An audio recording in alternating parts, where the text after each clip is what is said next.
You are looking at a Christmas fruitcake that is genuinely heavy in the hand. Amber, brown crust, little flashes of red, green, and gold fruit. And the second the knife goes through, you realize there is almost no empty space inside. But the magic is not just more fruit. The real secret is control. Control of how dry each candied fruit is. Control of the exact moment butter and sugar turn into a stable, fluffy base. Control of a slow bake that fully cooks the center without drying the surface. And then the step most people never see: feeding. That is what keeps the cake moist, aromatic, and stable for a long shelf life, even after it travels. So here is the deal: stay with me to the feeding section near the end. When you watch them measure every single dose of syrup, or rum, and seal it by the batch, you will understand why this cake does not just last. It gets better.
That yellow batch seems inconsistent. Okay, noted. This one is within tolerance, though.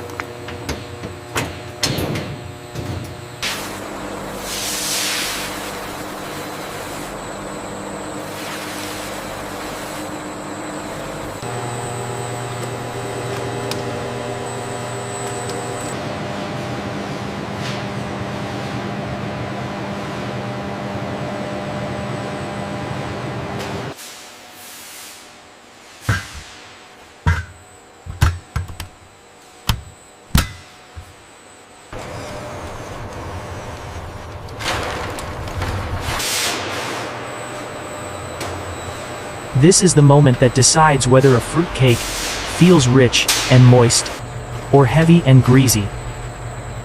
Butter and sugar are not being mixed just to combine.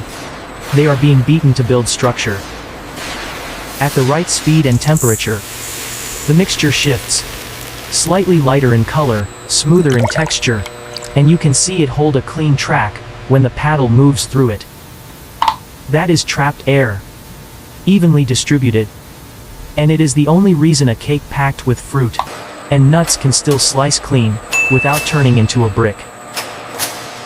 But if the butter is even a little too warm, the mix starts to shine in the wrong way. The fat separates, the texture collapses, and the entire batch can lose that tender bite. That is why you see constant checks. The gloss, the thickness, the way it falls from the mixer, and the exact time on the cycle. It looks like an industrial machine. But the decision is still made with a baker's eyes.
The soaking bin contains a precise mixture of raisins, cranberries, and candy. If there is one hidden all step monitored that for turns quality fruitcake control into a in a holiday state-of-the-art legend, facility. it is this. Feeding is not pouring it wet. It is dosing. Every cake receives a measured amount. By pump, by sealed tubing, by batch, so the flavor stays identical at scale. Watch how the stream is thin, consistent, and controlled. It lands in clean lines so it absorbs instead of pooling. It never washes the topping, never soaks the paper, never turns the surface sticky. Then the cakes are wrapped, labeled, and moved into aging where time does the rest. Over days, the fruit, warm spices, nuts, and feeding liquid knit together into one deeper aroma. Richer, rounder, more complete. This is why people say a good fruit cake matures. And now, I have to ask you, are you team syrup or team rum?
And now the best part. A clean stainless table. The package opens, and the slice comes off thick. Look at that cross section. Fruit and nuts distributed edge to edge. No sinking, no empty pockets, no messy crumble. The crumb is moist and tight in the right way. And the colors pop like stained glass. Pair it with plain tea or black coffee, and you instantly get why this cake shows up every Christmas. What I love is this, even at massive scale, the final result still depends on craft at the critical points. Raw ingredient, QC, the creaming stage, precise portioning, slow baking for a fully cooked center, feeding by schedule, and a final seal check before the warehouse. Now your turn. Drop a comment. Team syrup or team rum? And tell us why. If you enjoyed this factory deep dive, tap like, share it with a friend who loves holiday food, and subscribe to Factory Flow. Because in the next episode, we are stepping into another Christmas factory process that is even more surprising.